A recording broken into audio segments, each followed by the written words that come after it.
अस्सलामुअलैकुम नाज़रीन, इस हफ्ते के तीसरे व्लॉग के साथ मैं हूं आपका होस्ट इसरार हैदर। आज हम बात करेंगे KPK में हुए इलेक्शन के बारे में। वहां पे रिज़ल्ट के एतबार से PTI जो सेकंड नंबर के ऊपर आई है, जो वफाक की जमात है, और JUI पहले नंबर के ऊपर आई है। इसके ऊपर हम बात करेंगे एजाज साहब के साथ। अस्सलाम वालेकुम। वालेकुम अस्सलाम। एजाज साहब, वहाँ जो भी नताइज आए हैं उसकी तफसीलात तो आपने भी सुनी है सारी, और नाज़रीन आपने भी उसको TV के ऊपर देखा है। स्टिल इस वक्त मेरा ख्याल 90% रिज़ल्ट आ चुका है जब हम ये रिकॉर्ड कर रहे हैं। तो उस नताइज के बाद PTI के जो रहनुमा हैं उन्होंने कुछ बयानात दिए हैं, वो मैं आपको सुना दूँ, फिर उसके ऊपर आपके एनालिसिस लेते हैं। जी ठीक है। महमूद जान ने कहा है, अंदरूनी इख्तलाफात बल्दियाती इलेक्शन में हार की वजह बने। इरकान ने पैसों के लिए मुखालफ उम्मीदवारों की हमायत की। MNA नूर आलम ने JUI को खुलकर सपोर्ट किया। शहराम तरकई ने कहा है, हमारे उम्मीदवार एक निशान तले इकट्ठे नहीं थे। पार्टी जब 4-4 इंतखाबी निशान पर इलेक्शन लड़ेगी तो ऐसा ही होगा। शिबली फराज जो वफाक के वज़ीर हैं, बल्दियाती इंतखाब में जमात की परफॉर्मेंस बुरी नहीं रही। बहुत से हलकों में PTI का मुकाबला PTI से ही था। हिशाम इनामुल्ला खान ने कहा, अली अमीन गंडापुर को 1-to-1 इलेक्शन का चैलेंज दे दिया है। आज़ाद हैसियत से इलेक्शन लड़ेंगे, देखते हैं इलाके में किसका वोट किससे ज़्यादा है। मेरे खिलाफ जितनी साजिशें हुई इनमें अली अमीन गंडापुर शामिल थे। जी जा साहब, ये आपने उनके बयान सुन लिए और रिज़ल्ट भी आपके सामने है, तो इसके ऊपर अब आप क्या कहेंगे? इस पर मैं कुछ नहीं कहूँगा। नहीं, कुछ तो कहें। इतना कुछ उनके वज़रा ने और उनके जो नुमाइंदगान हैं PTI के, उन्होंने कह दिया, आप भी कुछ कह लें। इसरार साहब, बात तो सीधी सी है। ये जितनी भी इन्होंने रहनुमाओं ने जो भी पैगामात दिए हैं, जो भी उन्होंने लोगों से कहा है, ये कोई जस्टिफिकेशन नहीं है। आप हार गए, इसको तस्लीम करें। आपकी परफॉर्मेंस क्या थी, आप में कोई नज़म था या नहीं था, पार्टी में कोई तंजीम साजी थी या नहीं थी, आपने क्या किया, आपने जो भी किया उसका रिज़ल्ट आपको मिल गया है। इसलिए इसको मान लेना बेहतर है। और मैं समझता हूँ, मेरी नज़र में अब आप JUIF जो है वो जीती है तो उसको मुबारकबाद भी देनी चाहिए और उनको खुल के सपोर्ट भी करना चाहिए। और उनको उनके हाथों में वो जो ताकत है, जो मतलब हुकूमती जो बल्दियात के हवाले से है, तो वो इख्तियारात जो है उनको पूरे के पूरे देने चाहिए और उनको काम करने देने चाहिए। ये एक बड़ी बेहतर बात होगी। ऐसा तरीका है, यही तरीका है अपनी हार को सेलिब्रेट करने का। आप हार गए, उसको मान लें बस। नहीं, वैसे ये हार की वजह क्या है जी? क्या मुसलसल यार वो एक ही वजह ना, वजह देखिए, अभी तो वो बता रहे हैं कि हम एक है ही नहीं, हम तो बड़े, हमारे तो 4-4 जगहों पे मुख्तलिफ अगर आप लड़ रहे हैं, तो इसमें इसका मतलब ये है कि आपके अंदर वो इंतज़ामी बदनज़मी जो नज़र आ रही है, वो आपके मेन स्ट्रक्चर को बहुत बड़ा ना धचका दे रही है। तो मैं समझता हूँ कि ये कोई जस्टिफिकेशन नहीं है। शिबली फराज ने जो कहा, साइंस और टेक्नोलॉजी के वो वज़ीर हैं, उन पर एक कातलाना हमला भी हुआ।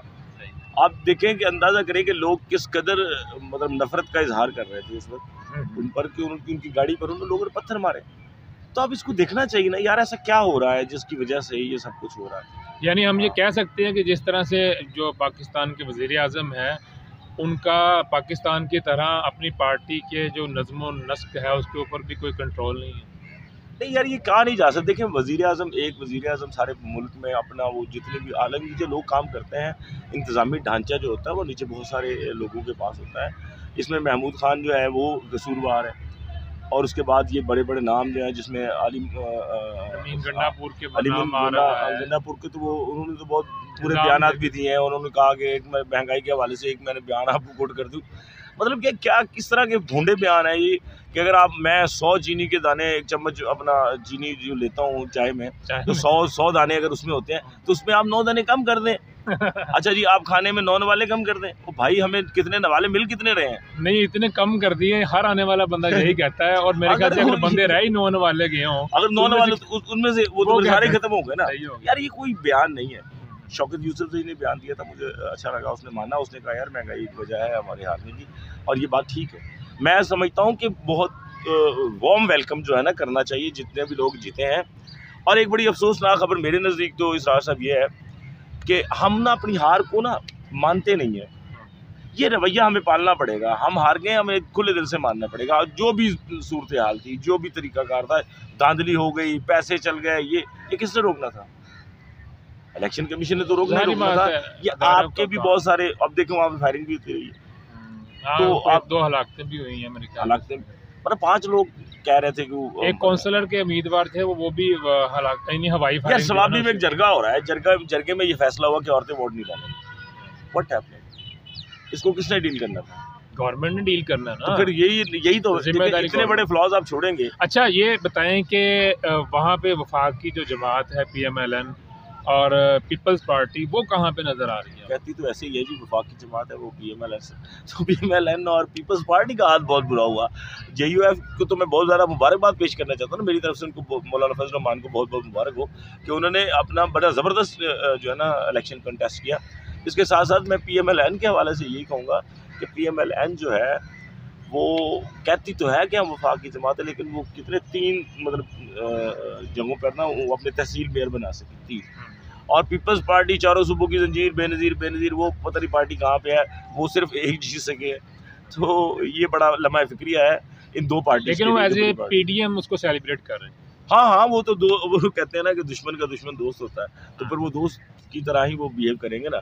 अब उनको मौलाना की जीत में अपनी जीत नज़र आ रही है, लेकिन इस साहब देखें, एक तो बड़ा स्ट्रेट सा, बड़ा सीधा सा एक इसका मीनिंग्स नज़र आते हैं, एक सीधा सा इसका जवाब है।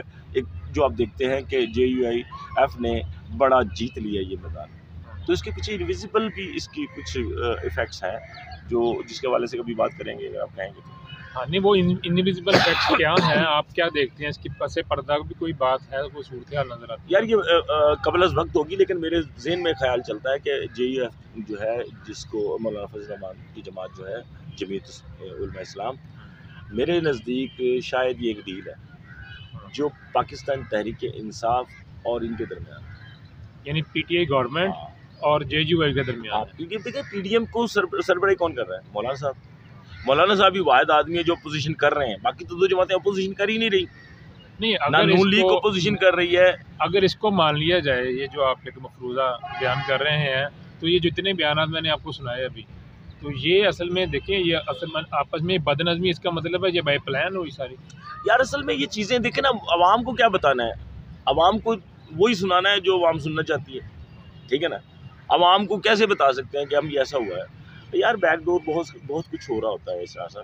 तो मेरे नज़दीक तो शायद ये भी एक, अगर मान लिया जाए जैसे आप कह रहे हैं, तो इसके नतीजे क्या? हाँ, इसके नतीजे ये होंगे कि मतलब कल जितने ज़ोर से अपोजिशन कर रहे हैं मौलाना साहब, उतने ज़ोर से नहीं करेंगे। मौलाना के बिना, मौलाना फजल रहमान के बिना नून लीग और पीपल्स पार्टी कुछ भी नहीं। ये इमरान खान जो है, उन्होंने भी बयान दिया था, अक्सर वो रिपीट भी करते रहे हैं कि जब भी कोई नई हुकूमत आती है तो उसको 2 चीज़ें विरसे में ज़रूर मिलती हैं, एक खाली खजाना और एक मौलाना। ठीक है, ये तो सुना था ना आपने? ये बिल्कुल। तो अब जो इस तरह का, आपको खाली खजाना तो उन्होंने ले लिया था, वो कह रहे थे हम मौलाना नहीं लेंगे। तो आप जो कह रहे हैं, इसका मतलब है कि थोड़ी सी बैकडोर चैनल के ऊपर ढील भी होगी और डील भी होगी। मेरा ख्याल है ये ऐसा हुआ है। हाँ, चले, ये तो वक्त बताएगा कि वो डील हुई है या ढील हुई है, ऐसा हुआ या नहीं हुआ। अच्छा, ये फाइनली हम आप से ये जानना चाहेंगे कि आपके एक जहन में क्या है कि आगे पंजाब के भी बलदियाती इलेक्शन आने वाले हैं, क्योंकि पहले जो असम्बलियाँ हैं वो डिज़ोल्व होने वाली हैं, 2022 मेरा ख्याल है इसका एंड होगा, तो वहाँ पर भी इसी किस्म की सूरत हाल पैदा होती नज़र आ रही है आपको PTI की, या वहाँ पर कुछ मुख्तलिफ हो सकती है?